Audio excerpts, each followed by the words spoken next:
नमस्कार. आज आहे 20 एप्रिल 2026. कमी वेळात फास्ट हवामान अंदाज. बघा, आजचा पाऊस हा कुठे-कुठे पडणार आहे. छत्रपती संभाजीनगर जिल्ह्यात पडणार आहे, पण 40 ते 45% 50% पर्यंत कव्हरिंग राहील. जालना जिल्हा पण आहे. बीड जिल्हा आहे. परभणी, धाराशिव, नांदेड, लातूर, सोलापूर या भागांना पावसाची शक्यता आज आहे. आणि लातूर इकडे सांगली, सातारा, कोल्हापूर, सोलापूरच्या काही भागांना आणि विदर्भात सुद्धा म्हणजे बुलढाणा, अकोला, अमरावती, यवतमाळ, नागपूर, गोंदिया, भंडारा या भागांना सुद्धा, चंद्रपूरच्या थोड्याशा भागांना, या भागांना सुद्धा आज पावसाची शक्यता राहणार आहे. तिकडे सुद्धा दिलासा देणारा हा थोडं टेम्परेचरचं प्रमाण कमी करणारा पाऊस हा त्या भागांमध्ये होण्याची शक्यता आहे. कारण विदर्भात टेम्परेचरचं प्रमाण खूप वाढलेलं आहे. मराठवाड्याच्या सर्व जिल्ह्यांना पावसाची शक्यता आहे, पण सर्व गावांना नाही, याची सुद्धा शेतकऱ्यांनी नोंद घ्यायची आहे. म्हणजे 40 ते 50%च कव्हरिंग या पावसामध्ये आजची आहे. तर उद्याकडे 21 तारखेला सुद्धा राज्यात पाऊस आहे. 22, 23, 24 जवळपास 28 तारखेलोक पाऊस आहे. पण 28 तारखेलोक जो महाराष्ट्राचा आणि कर्नाटकच्या बाउंड्रीला जे जिल्हे आहे त्यांना लागून भागांना 28 तारखेपर्यंत पाऊस आहे. उत्तर महाराष्ट्राकडे 28 तारखेला नाही.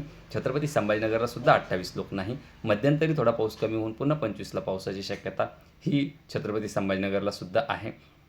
तसेच पावसाचा जोर हा सांगली, सातारा, कोल्हापूर, सोलापूर, धाराशिव, लातूर, बीडचा दक्षिणी भाग, परभणी, हिंगोली, नांदेड या भागांना पावसाचा जोर हा जास्त राहणार आहे. त्या भागांना काही ठिकाणी गारपीटसुद्धा झालेली आहे. तर या भागांना अजूनही पावसाचे चान्सेस हे 28 तारखेपर्यंत सातत्याने भाग बदलत या भागांना पाऊस पडण्याची शक्यता राहील.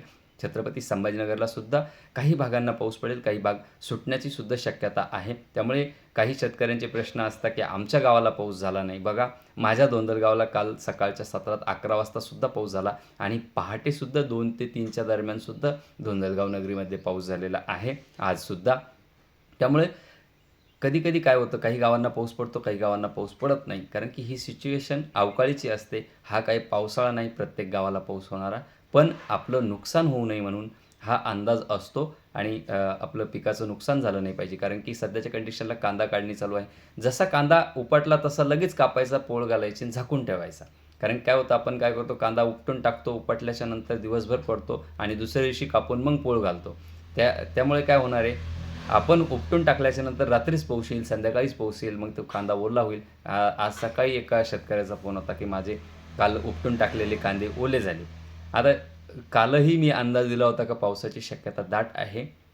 त्यामुळे नुकसान टाळण्यासाठी पिकं हे झाकून ठेवा. धन्यवाद.